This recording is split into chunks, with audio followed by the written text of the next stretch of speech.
안녕하세요, 진켈입니다. 오늘은 우리가 도덕에 대해 가지고 있는 잘못된 편견, 상식에 대해 다뤄볼까 합니다. 첫 번째입니다. 부자들은 항상 오만하고 범죄를 많이 저지르고 가난한 사람은 착하다. 이거에 대해 다뤄볼 건데요. 우리 동화나 설화 같은 데 보면 욕심 많은 부자들은 항상 나쁜 사람으로 나오는 경우가 많습니다. 그런데 오히려 가난해지게 되면 도덕의 도전을 많이 받게 돼요.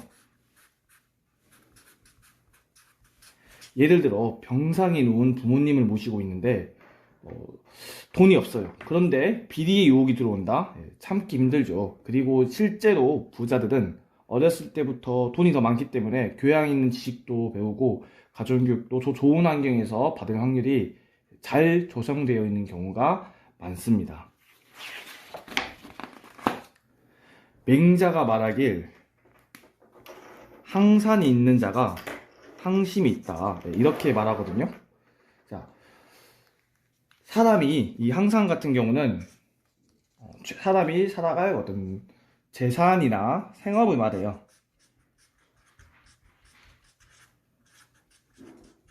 근데 맹자가 봤을 때 사람이 살아갈 최소한의 어떤 자본이나 어떤 직업이 있어야지 도덕심도 기를 수 있지. 이렇게 항산이 없으면은 항심, 즉 도덕심이나 양심을 지키기가 힘들다. 이렇게 말하는 거죠. 물론 제가 이렇게 말한다고 해서 뭐 부자는 그럼 무조건 착하고 뭐 빈자는 뭐 교육을 못 받으니 무조건 나쁜가요? 또 이제 이렇게 프레임을 보면 안 됩니다. 또 이렇게 보면은 다른 편견이 될 수 있어요. 두 번째, 도덕을 지키면 손해일까? 자, 가끔씩 이제 학생들이 선생님 이런 거 지키면 손해 아니에요? 이런 걸 왜 하는 거예요? 라고 이제 물어보는 학생들이 있어요. 근데 우리가 근시안적으로 생각했을 때 사실 우리의 자유가 이렇게 있다고 하면은 도덕은 이 자유의 한계를 정해버리죠. 우리가 하고 싶은 거 못하게 하잖아요. 그렇죠. 그런데 예를 들어 이 도덕을 없애요. 그러면 아주 좋겠죠. 뭐 거짓말도 하고 뭐 약속도 안 지키고 뭐 도둑질도 하고 자유는 점점 늘어날 겁니다. 얼마나 좋아요, 도덕이 없으면. 자, 그런데 이와 같은 사실은 재밌는 게 상대방에게도 적용이 된다는 사실입니다. 자, 상대방도 도덕이 없어요. 그러면은 무제한적으로 이 자유를 추구하겠죠. 자, 그러다 보면은 어떻게 될까요? 역설적이게도 모두가 자유를 추구하는 순간, 무제한적으로 추구하는 순간 모두가 자유를 누릴 수 없는 이상한 상황이 발생하게 됩니다. 그러면은 완전 힘센 사람이 자유와 권리를 독점하게 되겠죠. 그런데 이 자유와 권리를 독점하는 이 사람이 영원하냐? 그것도 아니에요. 도덕이 없는 순간 또 누군가 이 사람에게 뒤통수를 치게 되겠죠. 자, 그래서 모두가 불편한 상황이 돼요. 그래서 오히려 이렇게 도덕으로 자유의 한계를 정해줌으로써 모두가 평등한 권리를 누리게 되는 겁니다. 자, 세 번째. 도덕은 절대적으로 정해져 있다. 도덕은 영원불멸하다. 우리 어렸을 때 콜럼버스 얘기 혹시 들어보셨나요? 콜럼버스 이라 유명하죠. 이제 속칭 이베리아라고 불리는 포르투갈, 스페인이 있는 이제 구대륙에서 이제 신대륙의 어떤 신항로를 개척하고 이제 이렇게 발견이라 하기엔 요즘에 이제 언어의 단어가 다른데 아무튼 이렇게 신항로를 개척한 어떤 그런 인물로 우리 잘 알려져 있죠. 그런데 이제 이 콜럼버스 일화 중 하나가 콜럼버스가 신대륙에 다녀오자 스페인 사람들이 콜럼버스에게 아니 여왕이 준 돈으로 서쪽에 배만 타고 갔는데 뭐가 대단해 뭐 이거 누구나 할 수 있는 거 아니야 이렇게 물어봅니다. 그러니까 콜럼버스가 말하죠. 맞아요, 뭐가 대단합니까? 계단을 세우는 것처럼 아주 쉬운 일입니다. 여러분도 한번 세워보실래요? 라고 말하면서 탁자 위에 세워보라고 합니다. 자, 이렇게 하니까 누가 어떻게 탁자에 계란을 세워요? 아무도 못하죠. 이제 그러자 콜럼버스가 계란의 밑부분을 탁 쳐서 평평하게 만든 다음에 세웁니다. 그래서 사람들이 아니 그렇게 하면 나도 하지 누가 못해 이렇게 말해요. 그러니까 콜럼버스가 다시 또 답변을 하죠. 아니 남이 한 걸 따라하는 게 뭐가 어렵겠습니까? 먼저 하는 게 어렵죠. 이런 식의 어떤 창의적인 발상으로 하는 이제 이렇게 뭐 굉장히 어떤 이런 창의적인 어떤 답변 그리고 뭐 생각 아이디어 그리고 신대륙의 개척자 이런 이미지가 콜럼버스에게 있었어요. 하지만 이거는 서구식의 관점이죠.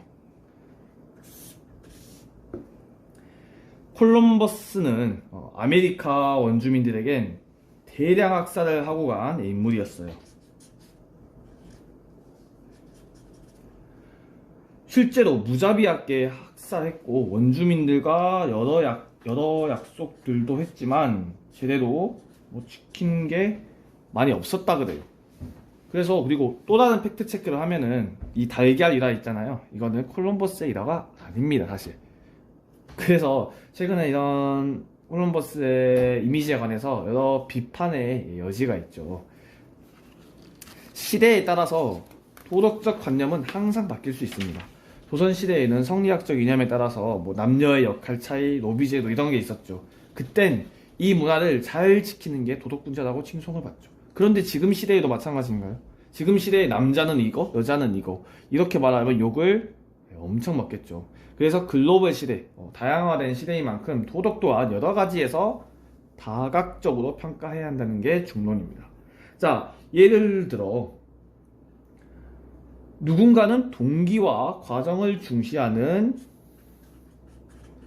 의무주의 그리고 누군가는 또 결과를 중시하는 뭐 공리주의의 입장을 할 수 있겠죠. 근데 요즘에 또 누가 요즘에 결과만 봐 나쁘다 결과만 보면 나쁘지 라는 하는 사람들도 있지만 사실 이 결과 중심의 사고관을 실제로는 굉장히 많이 사용하죠. 왜냐? 계산하기 편하니까요. 뭐 대표적으로 공리주의로 투표 같은 게 있죠. 아주 간단하잖아요. 우리 1인 1표 했을 때 너는 이렇게 뭐 5표가 나왔고 3표가 나왔다. 그럼 5표를 따르잖아요. 계산하기 편한. 또 그런 것도 있고 같은 도덕일지라도 자유주의자 입장이 있고 공동체주의자 입장이 있어요. 그래서 행동은 분명히 같은데 이 두 사람이 봤을 때 누구는 괜찮다 할 거고 누구는 나쁘다 할 거고 그렇게 말하겠죠. 이거에 관한 영상은 선생님이 또 다른 링크를 걸어놨습니다. 중요한 건 남의 도덕관도 이해할 수 있고 존중을 해줘야 된다는 사실이에요. 왜냐하면 이게 불완전한 사람이 만든 규칙인 이상 100% 완전 무결한 도덕은 사실 없다고 보시면 됩니다. 다음으로 넘어가겠습니다. 바로 도덕과 윤리입니다. 사실 이 질문에 대해서 답을 하기가 굉장히 애매한데요. 직접적으로 사전에 있는 내용은 이렇습니다. 도덕은 사회의 구성원들이 양심, 사회적 요론, 관습 따위에 비추어 스스로 마땅히 지켜야 할 규범의 총체. 그리고 윤리는 도덕의 본질, 기원, 발달, 현학의 기준 및 인간 생활의 관계를 다루는 학문 이렇게 나오는데 사실 여러분들이 이거를 이렇게 딱 뜻을 정해서 쓰는 건 아니기 때문에 이 뜻이 중요하다기보다 굳이 구분을 짓자면은 99% 같다고 보시면 되는데 흔히 우리가 동양 도덕,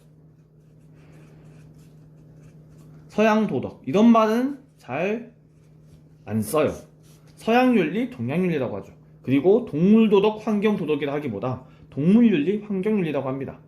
도덕이 조금 더 포괄적으로 나타내는 부분이 있다 한다면 윤리는 조금 더 세부적인 규범을 나타내는 면이 있고요. 그리고 또 어떤 학자는 도덕은 자기 완성을 위한 규범이라면 윤리는 어떤 관계에서 합당하게 행동하는 것이라는 이렇게 의미 차이를 두기로 합니다. 하지만 사실 도덕과 윤리는 대부분 그냥 통용해서 비슷하게 실제로는 쓰고 있습니다.